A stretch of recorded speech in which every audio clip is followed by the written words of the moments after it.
నమస్తే, నేను మీ వాసా లక్ష్మణ. పద్మశాలి సమాజం గురించి కొద్దిగా మాట్లాడుకుందాం ఇట్లారా. ఎందుకంటే పద్మశాలుల జనాభా అంటే పద్మశాలులు సంఖ్యాపరంగా ఉన్నారు, ఓట్ల పరంగా ఉన్నారు. పద్మశాలుల జనాభా పెద్దగానే ఉన్నది, ఓట్లు కూడా పెద్దగా ఉన్నది. ఇంకా గొప్పగా చెప్పుకునే విషయం ఏంటంటే ఏ సామాజిక వర్గం కూడా విస్తరించినంతగా పద్మశాలి సమాజం విస్తరించి ఉన్నది. ఒక ఒక తెలంగాణ రాష్ట్రంలోనే కాదు, తెలంగాణ, ఆంధ్రప్రదేశ్, ఇట్లా మహారాష్ట్ర, గుజరాత్ ఇట్లా చెప్పుకుంటూ పోతే 10-12 రాష్ట్రాలలో పద్మశాలి సమాజం గణనీయంగానే ఉన్నది.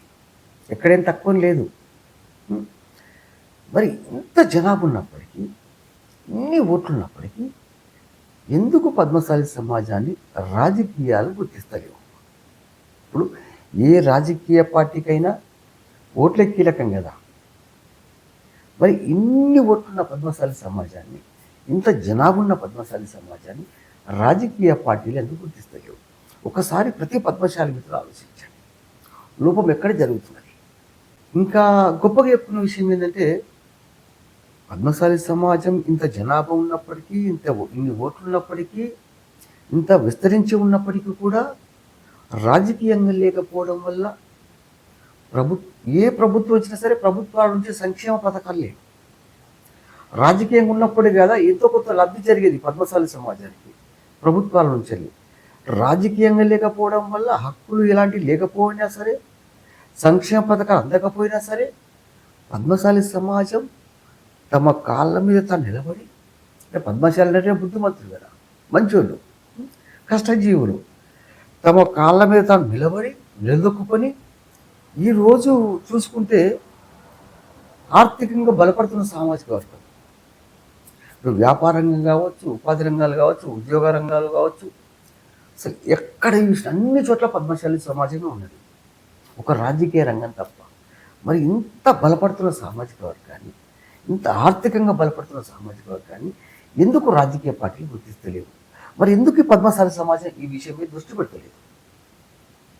ప్రతి పద్మశాలి మిత్రులు ఆలోచించండి. కుల బాంధవులారా, ఒక పద్మశాలి బిడ్డగా చెప్తున్నాను నేను.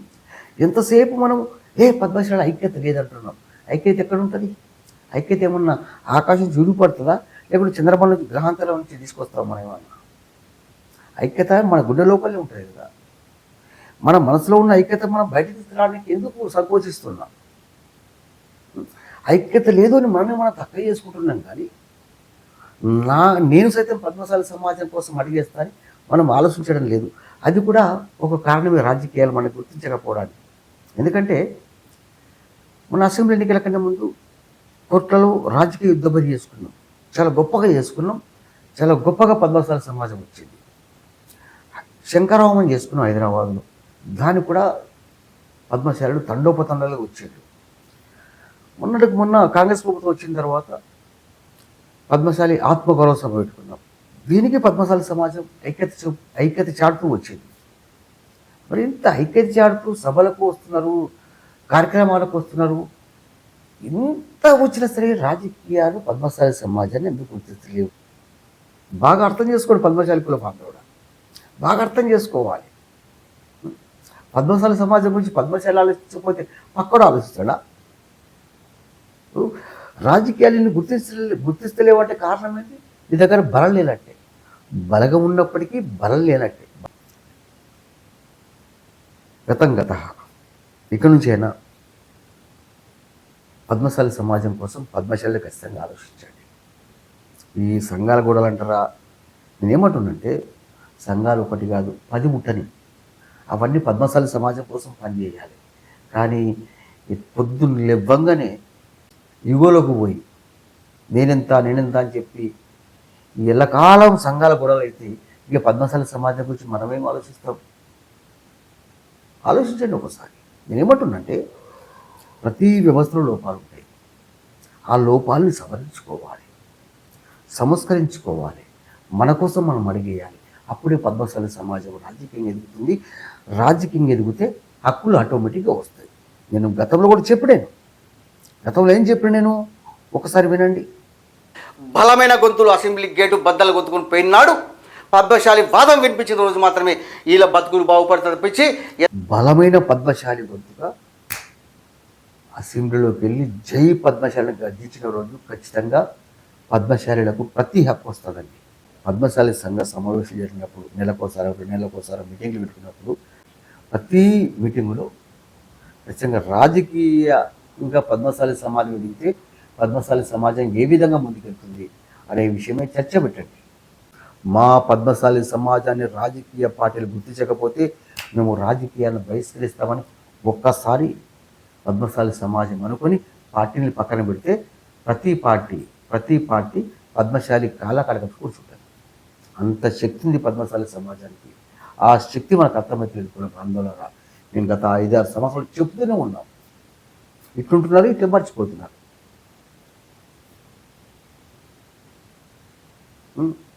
నష్టం ఎవరు జరుగుతుంది? నష్టము నీ నిర్లక్ష్యం. పద్మశాలి మిత్రుడా, నీ నిర్లక్ష్యం వల్ల, నీ నిస్సహాయత వల్ల జరిగే నష్టం నీ పద్మశాలి సమాజానికి. అది గుర్తుపెట్టుకో. తరతరాల నిశ్శబ్దము ఇప్పుడు బానిసత్వం అయిపోయింది. తరతరాల నిశ్శబ్దము వెనకబాటు ఇప్పుడు బానిసత్వం అయిపోయింది. ఇప్పుడు మనం పెకిలించుకొని పిడికిని బిగించకపోతే పద్మశాలి సమాజం శాశ్వత బానిసత్వంలోకి వెళ్ళిపోతుంది. పద్మశాలి కూడా బాంధవుడు ఒక పద్మశాలి బిడ్డగా నేను ఆవేదనతో మాట్లాడుతున్నా.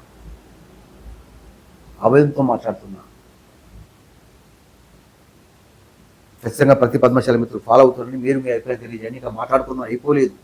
ఇంకా పెద్దగా ఉంది, దీనికి కాన్సెప్ట్ పెద్దగా ఉన్నది. పద్మశాలి కుల బాంధవులకు పేరున ఒక విజ్ఞప్తి. మన సమాజం కోసం ఉద్యమ వ్యవస్థతో పాటు ప్రత్యేకంగా ఒక ఛానల్ ఉంటే బాగుంటుంది కదా ఒక సంకల్పంతో ఏర్పాటు చేసుకున్నదే మన ఈ పద్మశాలి జిఎస్టీ ఛానల్. మనకింత జనాభుండంగా మనం ఎందుకు ఛానల్ పెట్టుకోవద్దు అనే ఒక సంకల్పంతోనే మనము పద్మశాలి జిఎస్టీ ఛానల్ ఏర్పాటు చేసిన విషయం మీ అందరికీ తెలుసు. మా గురించి కూడా మీ అందరికీ తెలుసు. గత 5-6 సంవత్సరాలుగా మీరందరూ కూడా మమ్మల్ని నమ్మి మాకు అండగుంటూ ఆర్థిక సహకారం అందించింది కాబట్టి ఈ 5 ఏళ్ల పద్మశాలి ఉద్యమం ఇట్లారా ఏ వ్యవస్థకైనా డబ్బే ప్రధానం. మీరు మమ్మల్ని నమ్మి మాకు అండగున్నారు కాబట్టి పద్మశాలి బిడ్డగా బాధ్యతగా మేము కూడా మా వంతుగా నిరంతరం మన పద్మశాలి సమాజం కోసం పోరాటం చేస్తూనే ఉన్నాం.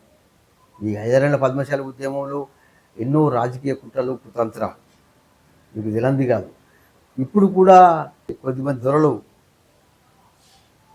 మనకు ప్రశ్నించే హక్కు లేదన్నట్టుగా కోర్టు ద్వారా నోటీసులు కూడా పంపించేందుకు మీకు తెలుసు. అంటే ఈ కుట్రలు తట్టుకుంటూ మన పద్మశాలి ఉద్యమ వ్యవస్థను ముందుకు తీసుకెళ్ళాలి. మన సమాజం కోసం ఏర్పాటు చేసుకున్న పద్మశాలి జిఎస్టీ ఛానల్ను మన సమాజం కోసం నిరంతరం శ్రమించే విధంగా దీన్ని నిర్మాణం చేయాలి. ఇంకా ముందుకు తీసుకెళ్లాలంటే మీ అందరి సపోర్టు మాకు చాలా అవసరం. కుల బాంధవులారా మీరు ఏ వృత్తిలో ఉన్నా, ఏ ఉద్యోగం చేస్తున్నా, ఏ స్థితిలో ఉన్నా, ఏ ప్రాంతంలో ఉన్నా, రాజకీయ ఉనికి కోసం ఏ పార్టీలో ఉన్నా మీరంతా పద్మశాలి బిడ్డలే. మనదంతా ఒకే కుటుంబం. కాబట్టి పద్మశాలి కుల బాంధవులకు నేను పేరున విన్నవించుకుంటున్నాను. ఒక సంకల్పంతో ముందుకెళ్తున్నా ఈ వ్యవస్థ ఇంకా బలంగా ముందుకెళ్లాల్సిందే.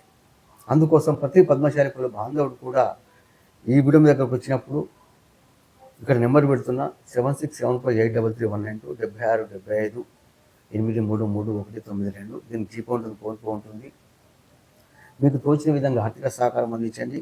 అదేవిధంగా మన ఈ ఛానల్ వెంటనే సబ్స్క్రైబ్ చేయించండి మన కుల బాంధవులతో. ఎందుకంటే ఇది మనము మన కోసం ఏర్పాటు చేసుకున్న ఛానల్ మిత్రులారా. ఖచ్చితంగా మన కోసం మనం కలిసి నడవాల్సిందే. పద్మశాలి బిడ్డలుగా సగర్వంగా మనం జై పద్మశాలిని గర్జించాల్సిందే. జై పద్మశాలి, జై మార్కండే. మీ పద్మశాలి సోదరుడు వాసాల లక్ష్మణ్.